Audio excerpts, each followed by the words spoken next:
Welcome to RotoGrinders Today. I'm Jordan Cooper, a.k.a. BlenderHD. You're going to follow me on Twitter. And it's Friday, January 10th, and we'll be taking a look at GPP strategy for Wild Card Weekend in the NFL on DraftKings. So hit that thumbs up button on your way in the door. Give me those thummy thumbs. Hit the like button, hit the subscribe button, hit the notification bell to know when we go live.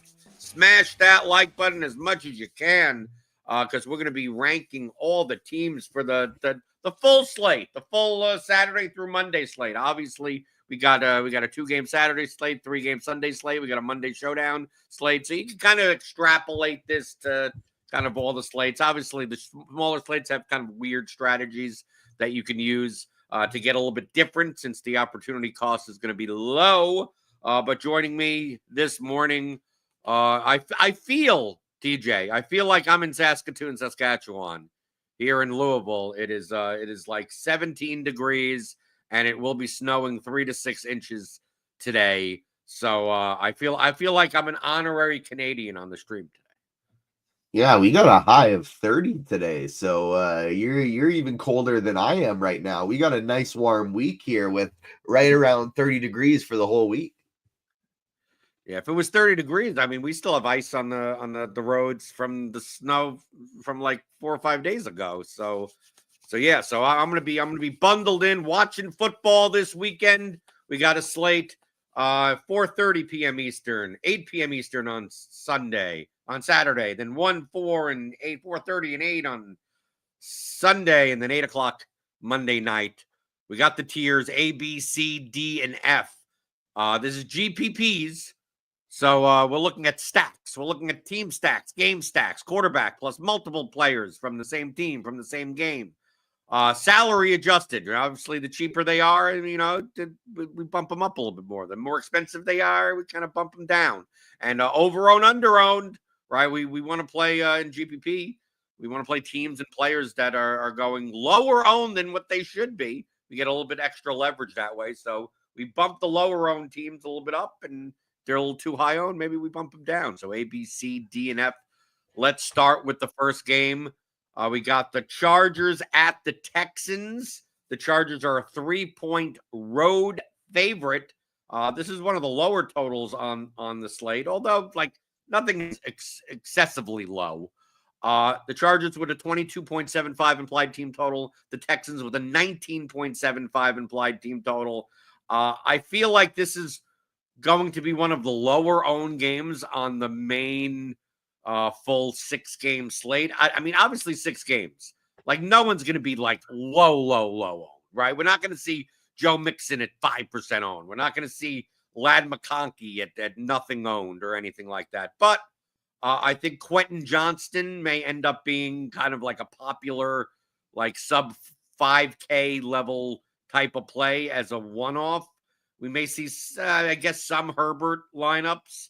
And then on the other side, I know we have Joe Mixon at like 30% projected owned. I think that's high. I think less people are going to play Mixon than what you think. And I don't think many people are playing Stroud stacks or playing Nico Collins or Dalton Schultz. So, I mean, I know the Texans offense hasn't looked very good, but in this matchup on a 6-game slate, do we take a shot on the Texans? I think these guys are much more interesting on just the Saturday slate. And like, even if you look at just the Saturday slate ownership, Stroud is still coming in single digit, even on a 3-game slate or a 2-game slate, whatever it is. So I prefer him much more over there. I just don't think I really need it on the 6-gamer. Mixon is probably my favorite, but when you see him still projecting to pick up 30+% ownership here, I like Kyron Williams better. I like Bucky Irving better, right above and right below him. So it's going to be tough for me to pay that price tag for Mixon in this spot. I probably put them in the D tier just because they're so low owned that they're very viable, but not going to be anywhere close to a priority for me on the 6-game slate. I think getting one of Collins or Mixon is a very interesting way to go about it. But on the 6-gamer, I think you could easily just fade the game. Right. I think on the 6-gamer, I'd rather play the game from the Chargers side and play the game for Herbert to pass more. So like Herbert, Johnston, McConkey, and then you run it back with a Mixon or a Collins. Yeah. And you could even play, I mean, truthfully, on these types of slates, you can play Herbert, Dobbins, Johnston, or McConkey or something like that. I mean, and truthfully, obviously on the 2-game slate, you could just I mean, what I like doing on the small slates, the really small ones, is just like full stacking games and just like playing everyone and just playing Herbert, Johnston, McConkey, Dobbins, Mixon, Collins, just like everyone, and like one guy from the other game. But I'm with you now. I mean, we're gonna have to by the end, we're gonna have to move some stuff around just to get an F tier. Because I don't think on a 6-game slate with 12 teams, there's anyone that technically qualifies as F.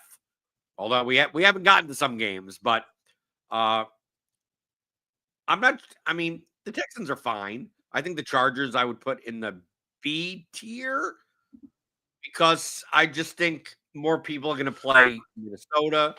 More people will play Tampa Bay, Washington, and the Chargers. If this is a competitive game, the Chargers can pass the ball a bunch. And I think against the Texans defense, I think you're less likely to run into a brick wall and just, pass a bunch. Yeah, if I am going to do it, for me, they'd be a C. If I am going to do it, and again, this is something I like doing better on the Saturday only slate. But if I'm going to do it, I'm going to do the full game stack. And so something like Herbert, Dobbins, McConkey, Johnston, Mixon, and Collins. Like you can very viably build that lineup with all of those guys in there. Now, maybe on the 6-gamer, you remove somebody like a Dobbins because Houston's actually, even though their defense isn't special, they've been really strong against the run. And so Dobbins would probably be the first one that I'd leave off of there, but he also is nice and cheap. I would go C tier for them personally, but I hear you on everything you're saying. It's just if they were lower owned, I would go C. But like Herbert's still projecting for double-digit ownership. McConkey and Johnston are just kind of like those mid-tier guys. It's not like they're super sneaky. In this game, if you're going to take a shot, large field GPPs on a low price, low owned type of one-off, these Texans receivers outside of Collins, who knows what the rotation is? We got Deontay Johnson there now. Maybe he decides to behave himself at 3,500. You got Mechie at 3,900, Robert Woods 3,700. Did any of these guys interest you?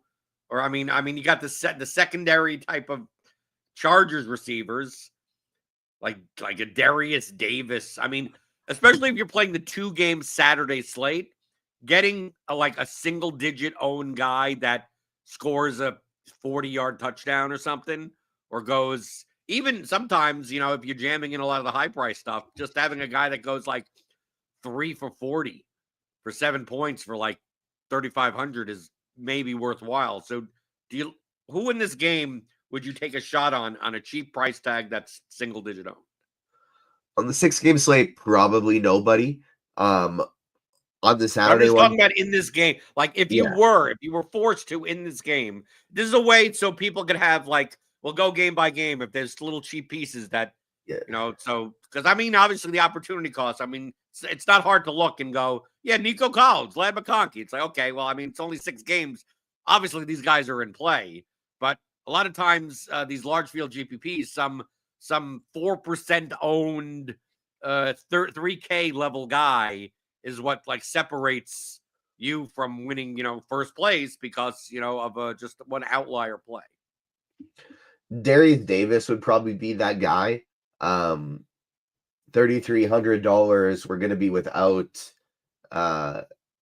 what's his name, Josh Palmer in this one. Now DJ Chark is probably the guy that fills in the most snaps, but Davis has been getting 2-ish high value targets a game, high value touches a game anyways, just because they design a few things for him.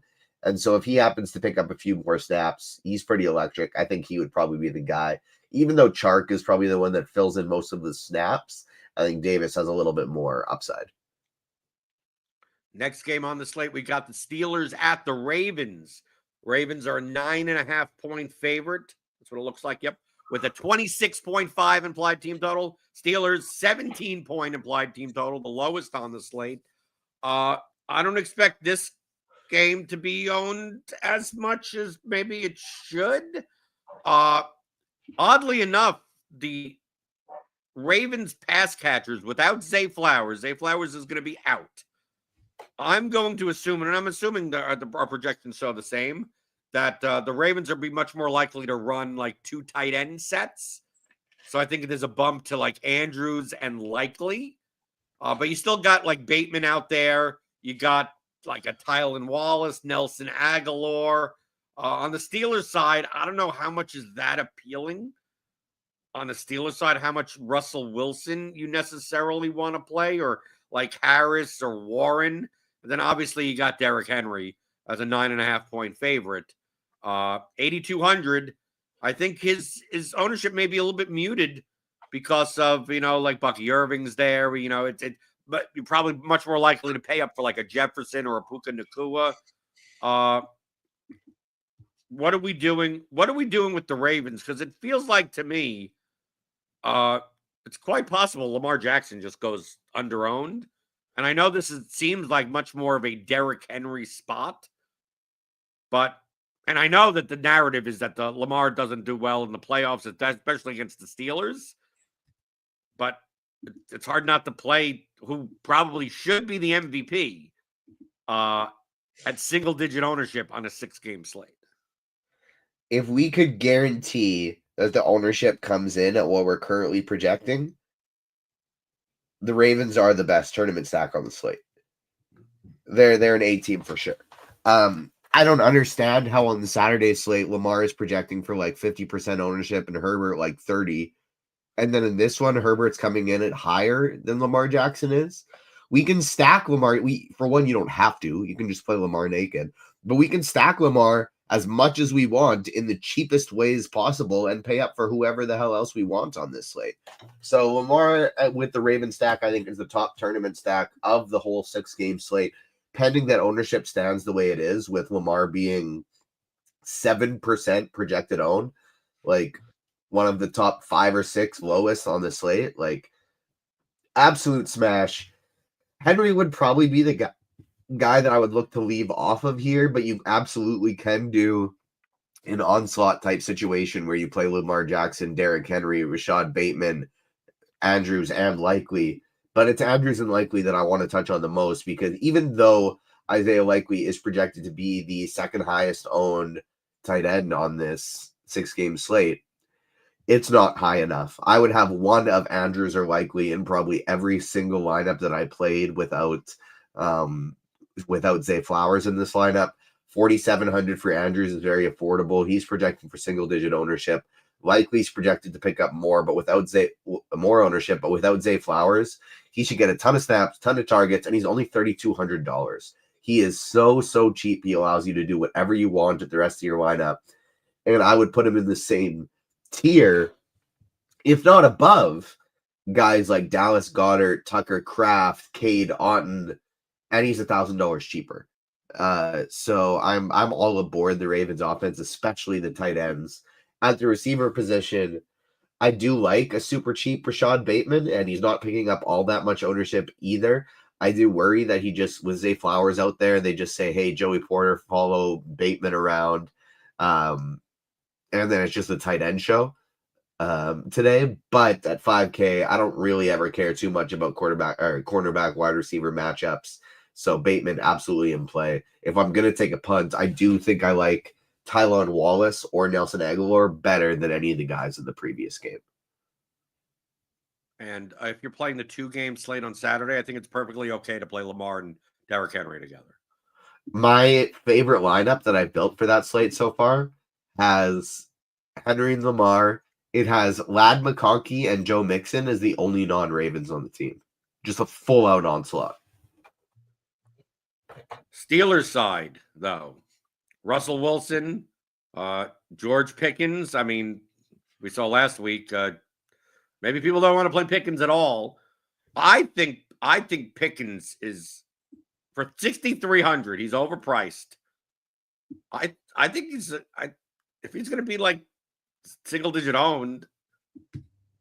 What I mean, George Pickens, he could go 8 for 162. I mean, he has that type of ceiling. Now, in this game, I mean, the likelihood of that happening is low, but out of all these guys, like, where can I get a guy that has a 30+ point ceiling at single digit ownership? I think it's George Pickens. Does it mean I want to play Russell Wilson stacks? No, but Russell Wilson, I think, is going to be the lowest owned quarterback on the entire slate. Normally, I'd put the Steelers, like by projection, the Steelers would be in the F tier. But I feel like I have to bump them up to at least a D tier. I mean, dude, Russell Wilson, George Pickens can't be that much worse than CJ Stroud, Nico Collins, right? Yeah, I don't think there is even an F tier team on this slate, for a little bit of a spoiler alert. Maybe we get to one or two of them, but I think D might be the worst because everyone's viable. George Pickens at super low ownership, Calvin Austin at super low ownership, and you play him with Russell Wilson, get to spend up for whoever the heck else you want. And if he hits 2 or 3 of those big bombs to those guys, you're all set. So at 2% projected ownership as the cheapest quarterback on the slate, who might scramble a little bit, who might throw some deep shots, absolutely viable, even though I don't like it. So your favorite cheapies for, taking a flyer, single digit owned, cheap guy, you like Wallace and Aguilar.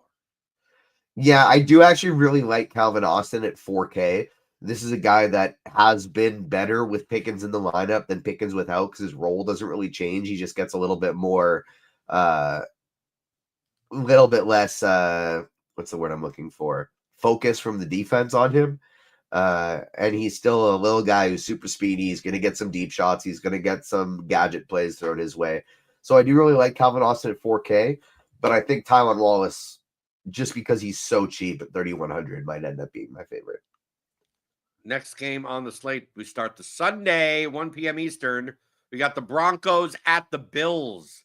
This is the Bills are an 8.5 point favorite at home. Bills with a 28 point implied team total. The Broncos, 19.5 point implied team total. The Bills have the highest. We see this a lot during the regular season. Bills have the highest team total on the slate. Josh Allen's like the most expensive quarterback, and it's hard to play him because he throws to 14 different people, and he vultures at all the touchdowns within the 10-yard line. Or you get James Cook that runs in a 47-yard touchdown, and he never projects all that greatly.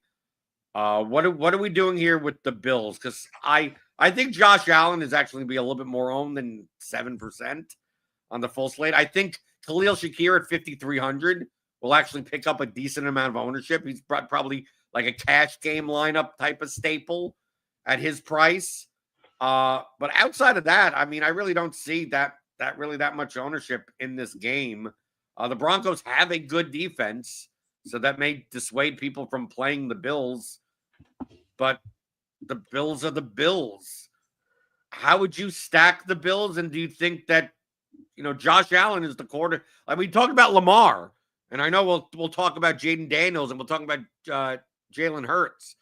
But Josh Allen is a quarterback that could completely break a slate. Do you prefer? I mean, obviously we have the Ravens in the A tier. I'm assuming you prefer for the ownership Lamar because his pass catchers are much cheaper and tight end ish. I mean, you got Dalton Kincaid here. So where do you put Josh Allen stacks in here? Because I mean, are people going to just do Allen Shakir?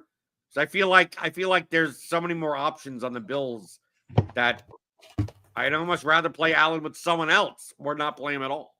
So here's the thing. This is why it's tough. Is Josh Allen is an A-tier quarterback, especially considering the ownership's nice and low, just like Lamar Jackson, just as high of the upside. But the issue is the stacking partners. I think this is a C-tier stack, despite Allen being an A-tier quarterback. And the reason for that is I would only want to play him naked, or again, large field, lower dollar, try and get different and close my eyes, take a shot on Keon Coleman, Amari Cooper, Matt Collins, and just hope that it hits, But Khalil Shakir, I think, is the best tournament fade on the entire slate. He's projecting for the 4th highest owned receiver in the 6-game slate. He's projected to be the 2nd highest owned receiver in the Sunday slate for 3 games. And the reason for that is because basically almost everyone who's playing Josh Allen will play Khalil Shakir because he's the one reliable receiver. He's got a great median projection because he's got the highest floor of every receiver in this range. He's going to get you 10 to 13 points. He's going to catch 5 or 6 passes. He's going to get 50 or 60 yards. If he happens to get into the end zone, then you're cooking. But if he doesn't, and he's only had 3 end zone targets this entire season, 17 games, 3 targets in the end zone. Do you need 13 points when the guys around him are McMillan, Mims, Bateman, Dobbs, Reed, Devonta Smith, Jordan Addison? One of those guys is going to have 25. So I think Shakir at high ownership and high floor but low ceiling is the basically top fade for me on the tournament slate at his ownership. And so you can take the shot on a sub 5% Keon Coleman, a sub 2% Amari Cooper. Dalton Kincaid will pick up a little bit more ownership, but still not much. However, I think I would rather just play Josh Allen naked. And like I can't remember who it was. I think it might have been Rich Rebar when we were talking on the Pick 6 show. It might have been Rob Coakley because he was filling in this week. We're going to get to it, but the Washington-Tampa Bay game is like the clear top game on the slate.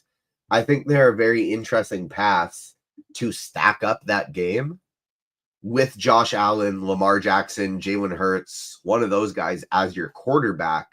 Hope they run in 2 or 3 touchdowns, and then they hit their ceilings without their stacks. The offensive skill makers still do well in the Washington-Tampa game, but the quarterback score 20 to 25, and when one of those big guns put up 30, that's how you win a GPP. How about the Broncos side? To me, it feels like the Broncos should have more of a shot than being an 8.5 point underdog. I don't know. Watching the Broncos play with their defense, Bo Nix looks good. He can run the ball. They got Sutton, they got Mims, they got guys. I mean, their rushing game isn't all that great. I think the Broncos have more of a shot in this game than the line indicates. And I think playing Nick Sutton, Mims lineups are totally viable. Yeah, absolutely. I think they're viable as well. I think they're more viable in DFS even than they would be in real life in terms of chances to get the win, just because, it's rookie QB going into Buffalo, facing a top 3 quarterback in the league.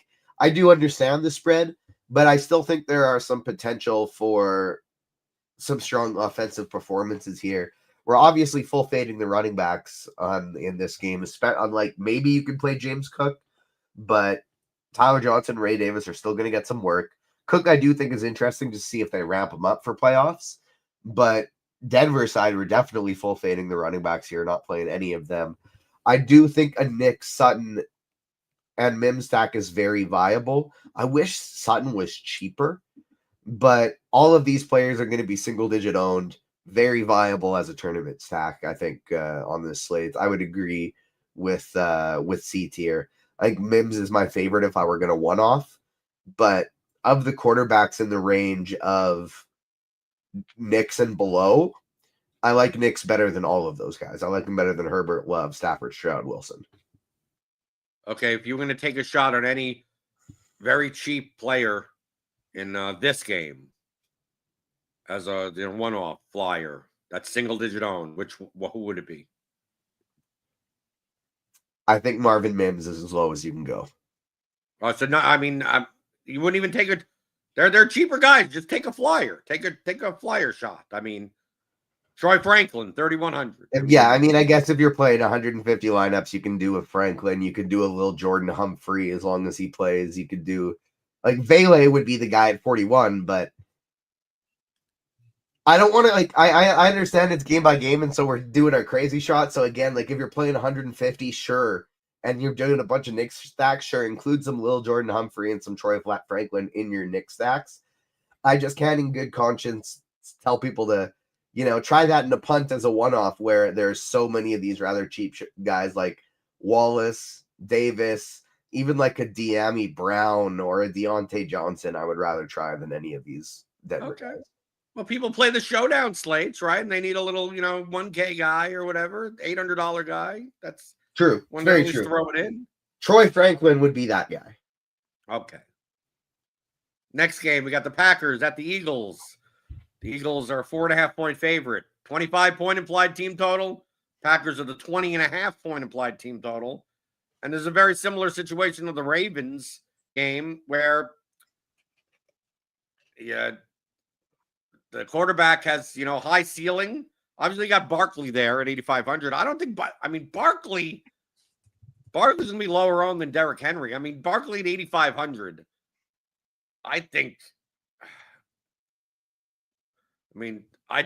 not a Saquon Barkley player, typically.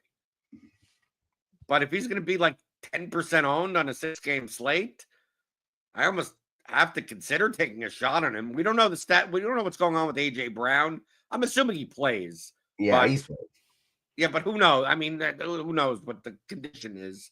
Obviously, Devontae Smith at 5,700. He may get some ownership. Tucker Kraft at tight end at 30. We have a bunch of like 3K, 4K tight ends. I think we may see a lot of double tight end lineups just for value purposes. But not many people are playing like Josh Jacobs, Saquon Barkley at 8,500. Then we got the Packers receivers. They're really not seeing that much ownership. Jordan Love really isn't seeing much ownership. And I said on Wednesday that this is the game that if both teams play by the style that they want to play, this may be the game with the least amount of plays in it. Because even if the Packers are down by a touchdown, they may run the ball 80% of the time. And the Eagles, if they're down by the touchdown, they'll be running the ball 80% of the time. So I don't know what you think about this game, but I think what I'm describing is the prevailing notion. And on a 6-game slate, does Jalen Hurts fit into the same category as Lamar Jackson? And he's cheaper at 7,300. He's a guy that could fall in the end zone 3 times. Yeah, I think that makes some sense there. I would prioritize Saquon Barkley over Derrick Henry in this spot. Less ownership, only $300 more. I would definitely rather go Saquon here. And I honestly like basically everything we said about Josh Allen. I agree with it with Jalen Hurts too. Like a Hurts one-off is very interesting, and you just hope he gets those tush pushes in there. I think the Eagles are going to win the Super Bowl. If I'm being honest, they're my top choice to win the Super Bowl this year. I would go B just because they have so many high upside players, but I do kind of think of them as Buffalo in the sense of like, hey, who do I stack them with? Because there are so many options, not because they're all spread out and terrible like Buffalo's, but because they're all really, really good on the Eagles. So I don't mind taking a shot on Goddard, who is cheap. I don't mind Devonta Smith, who is cheap. And then AJ Brown probably should be up there a few more dollars expensive with Nakua, Collins, Evans. It's tough because I like Nakua so much better than AJ Brown, but so does everyone. So totally don't mind the Eagles stack here at low ownership. I like the B tier.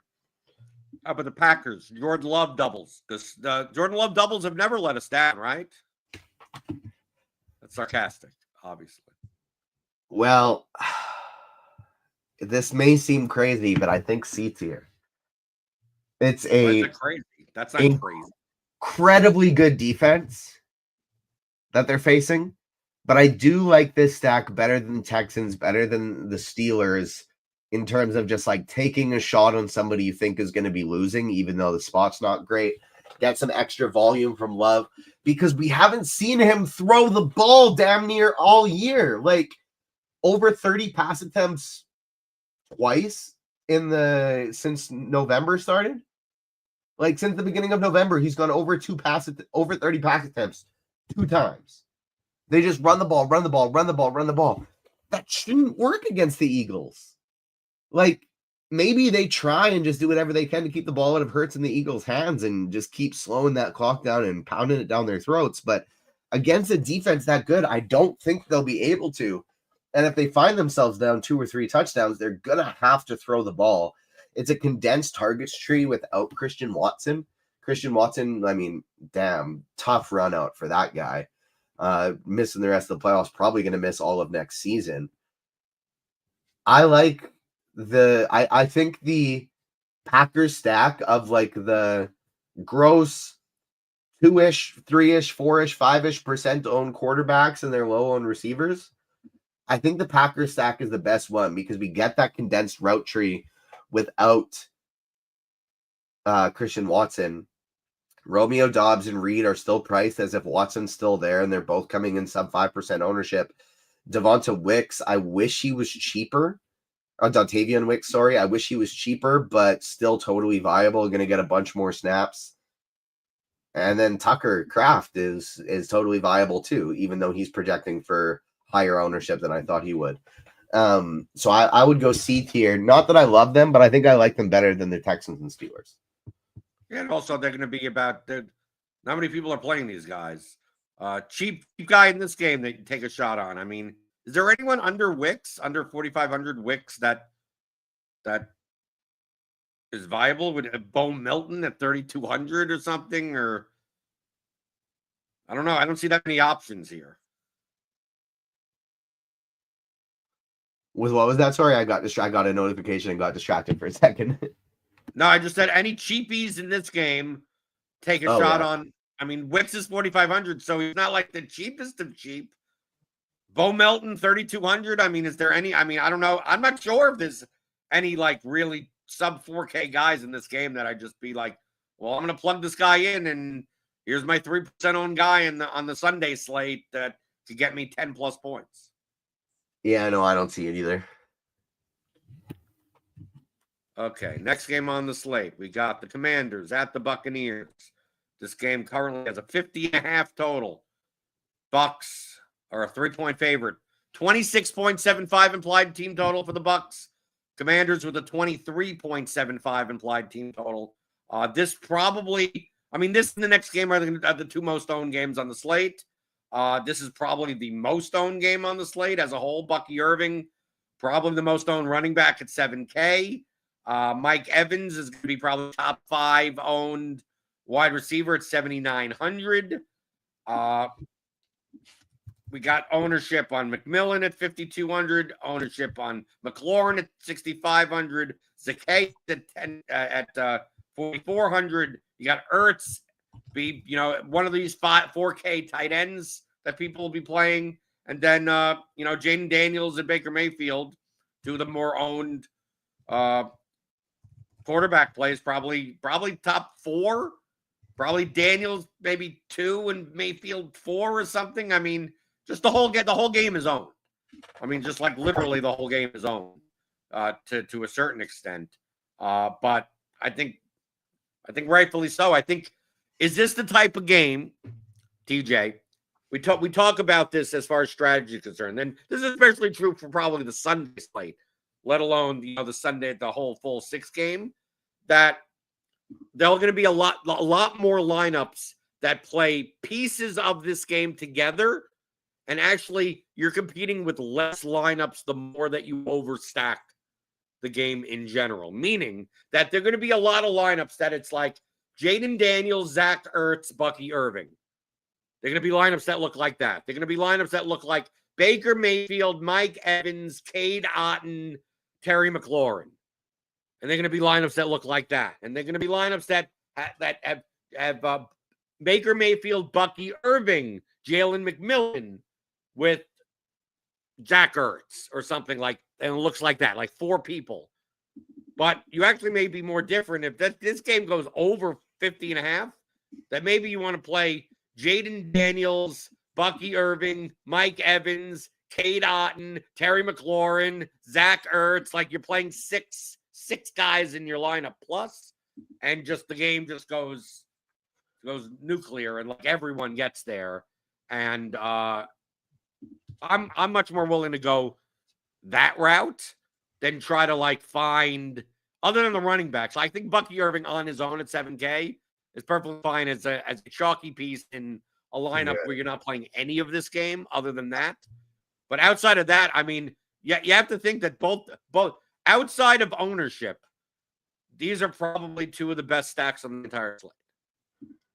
Without a doubt. Yeah, these are two A-tier stacks, even with the ownership considered, I think, just because these are arguably the two worst defenses of any of the teams in the playoffs and two of the very best offenses. So I want to absolutely stack this one up as much as I possibly can.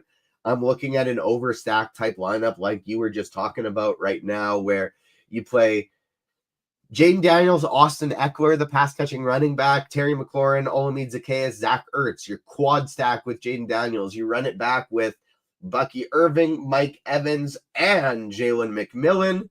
And it leaves you 2,400 for a defense position that gives you your choice of Broncos or Steelers.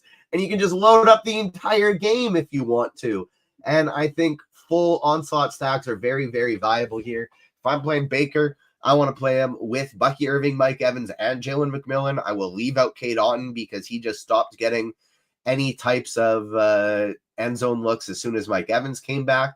And so triple stacks with Bucky, triple or quad stacks with Jaden Daniels.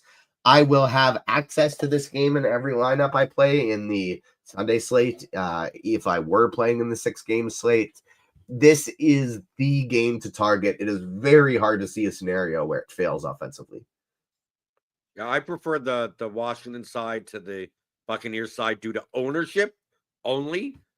So that's why I'm going to bump the Bucks down to the B tier just from an ownership standpoint. I think more people will play it from the Baker side than the Jaden Daniels side. And cheap guys in this game. I mean, Diami Brown, 3,400. Luke McCaffrey, 3K. Austin Eckler, 4,800 is not really cheap. But I'm willing to take more of a shot on these secondary kind of like Commanders wide receivers versus it just the targets are a bit more condensed for the Buccaneers. Like, yeah, can Sterling Shepard catch a touchdown? Sure. But is he going to break the slate? Probably not.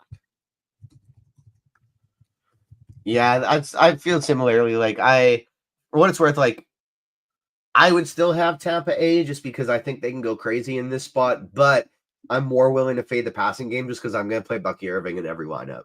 Doesn't matter the slate. If he's on it, I'll play him in 100% of lineups. Well, that's the main reason for that. It's just that I think that the Bucs are going to be over-owned compared to the Commanders. Both teams are going to be owned, but I think there's going to be more. There's going to be more Mayfield, Irving, Mike Evans lineups than there will be. Because I think you can do Jaden Daniels with Austin Eckler. You can do Daniels, Eckler, Ertz. I think just there's some more combinations. And Evans is also 7,900, while the Commanders guys are cheaper. So there's a lot more combinations of lineups that you can make. Like you could make a Daniels onslaught with Bucky Irving and still get Puka Nacua in your lineup, right? There's still a way to do that. So I prefer the Commanders side. Last game on the slate, got the Vikings at the Rams. Well, they're in Arizona. The Rams are technically the home team. This is a 47.5 total. The Vikings are now 3.5-point favorites. Vikings with a 25-point implied team total. The Rams with a 22.5-point implied team total. Puka Nacua at 7,600 will probably be the most owned wide receiver. Will definitely be the most owned wide receiver on the slate. He may be one of the highest owned players on the slate overall. We got Jefferson up there as a pay-up option at 8,100. I think Darnold will be maybe the highest owned quarterback on the slate. Kyron Williams will get a decent amount of ownership, although I don't think it's going to be as high as 23% that we currently have in our projections. Hawkinson, one of those 4K tight ends that will be played. I think Aaron Jones, 6K for a running back, seems pretty light, even though Aaron Jones seems to come in and out of games, and you never know. Outside of that, you still got Addison there. You got Cooper Kupp there. You got Higbee. You got a little bit of ownership. It's mostly condensed to the main people. It's very expensive to stack this game, though. Like the issue here is I don't mind the game, just that good luck playing Darnold, Jefferson, Addison, Puka lineups because you're gonna have to play like 3K guys in order to play that lineup. But I think the ownership may end up coming down because of it. What do you think? First off, what do you think of the Vikings stacks? Here's the question really. Would you rather play Darnold Jefferson or would you rather play Mayfield Evans? And I get the sense from our last game, you'd rather play Mayfield Evans. I would rather go Mayfield Evans, but my favorite play from this game, at least on the Viking side of things, is actually going to be Jordan Addison. He's the receiver that I want to get to. He's been really big for them in play action. Darnold has struggled at times this year, but he's still been one of the very best quarterbacks in the league when running play action, and the Rams are terrible at defending it. So I think this could be a really big Jordan Addison game here. They focus on Justin Jefferson. Addison gets the deep ones. He's only $6,100, and he's projecting for single-digit ownership. So really like Addison in this spot. Is a little bit more affordable than Jefferson.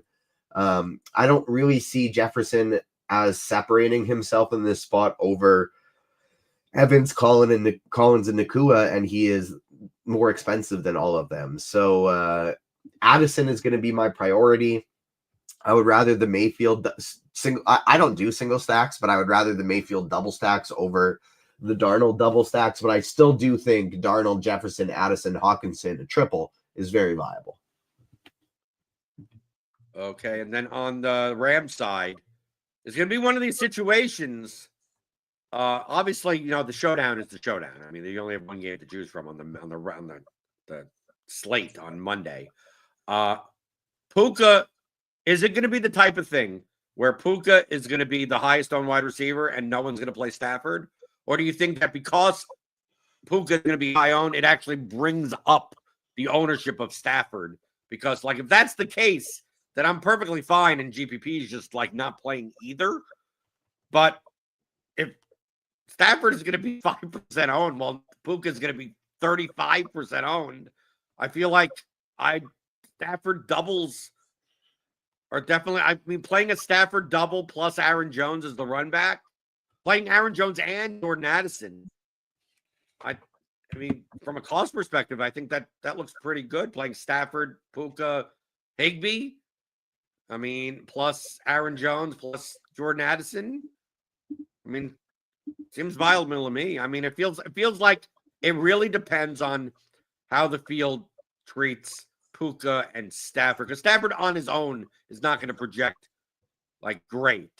But as long as none of the high-end quarterbacks like Daniels and Allen and Hurts and Lamar go nuts, Stafford could give me 18 to 20 points, and that at 5,700, that's fine. Yeah, I just don't really care. I don't think I'm going to go there. No running upside, and I just don't know. He's fine, but he falls lower on the list for me than everybody else. I think I would even, C is fine, but I would even consider D just because Puka Nacua is going so heavily owned. Cooper Kupp should be cheaper than he even is. He hasn't done anything in weeks, and it's not even like he's even getting targets. And so the stack is just tough to get to with Kupp also being expensive. Not considering ownership, Nacua is the best receiving play on the slate. He should be at least $500 more expensive. So I totally understand the high ownership, wanting to get some exposure to the last game. I do think it's a really smart idea to kind of look at this of hey, you have a good lineup and you're trying to hold everybody behind you down. You keep Puka Nacua there. If you need to catch up in your contests and get ahead of some guys going into Monday, maybe you switch that lineup to Kyren Williams, who is projecting for 24% ownership right now, but I don't think it's going to be that high. I think Kyren Williams is going to be the forgotten man here. So in this game, if you're going to play some cheap guy that's barely owned or anything, is there anyone here? Demarcus Robinson, Jalen Naylor, any of these guys interest you? No. Sure, you can play Jalen Naylor. Sure, Let's say it's the showdown. It's Monday's show. It's Monday's showdown slate, TJ. Yeah. This is the only game that's here, and you got to play some guy that's underneath the price of the kickers and the defenses. Who's that? I mean, even in the showdown slate, I'm assuming DeMarcus Robinson is still probably 3,400, and Jalen Naylor is that price also. So they may not even be cheap enough, right? You may have to go down to like Ronnie Rivers or Parkinson, Josh Oliver. Probably is a $400 player on the showdown Josh slate. Oliver, 1,600. But I do think he's somewhat viable. I think Higbee is the best cheap option at a 3K flats on the showdown slate. But going to somebody like a Tutu Atwell or a Jalen Naylor instead is totally fine. I think my favorite of the group, it's not super cheap, would probably at 4,400 would probably be Cam Akers.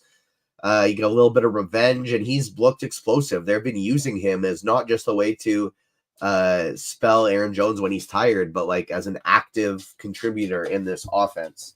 So I think Akers would be my favorite, but personally, like in the showdown, my favorite captain is Jordan Addison, and I don't really have to go really cheap when I'm playing Jordan Addison at captain. Okay, so we got our tiers up. The key part here is there is no F tier team on the slate. There's no F tier team. If you want to take a shot at any team, it's perfectly fine on a 6-game playoff slate like this.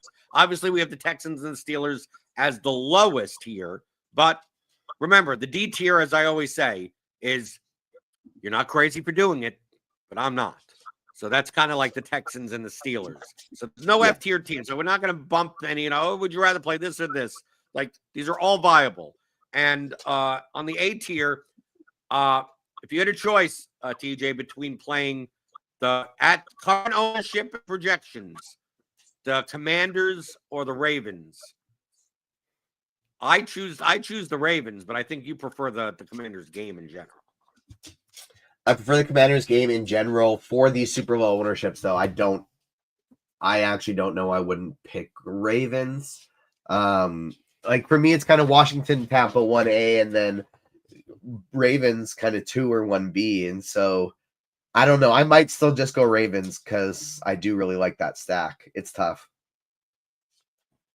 Okay, TJ, can you tell the people what are you going to be doing for NFL this coming weekend? Are you on every show? Yeah. Over the weekend, I'm always on every show, and so I will actually be. Just realized this right now, but behind the camera on the Blitz show we're recording today, because you're hopping on there with Cardi and AD, and so we got the Blitz starting up shortly. I'll be behind the camera for that one. I'll be on front of the camera with Kirk Dees and Noto for the Tournament Takes NFL show live at 8 p.m. tonight. Then myself and Tim will have the Saturday pre-log show tomorrow.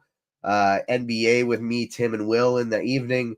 And then Sunday morning, it'll be the pre-log show with myself and Christy for that one. And then me and Tim for NBA in the evening. So lots of good stuff. Monday Night Showdown will be back behind the camera. We got Chop and Davis, but we got you covered for every single one of these slates. Right, hit that thumbs up button on your way out the door. Hit the subscribe button if you're new here. Hit the notification bell to always know when TJ goes live, because it seems like anytime we're live on the YouTube channel, it's going to be TJ either in front of the camera or behind the camera. So do that. Smash that like button. If you want to subscribe to RotoGrinders Premium, click the link in the description. $40 off your first month. I will see you back next week when we have more NFL playoffs. I'll be here with you throughout the NFL playoffs, talking about all the slates, props, and pick them, daily fantasy, everything you possibly need here on RotoGrinders Today.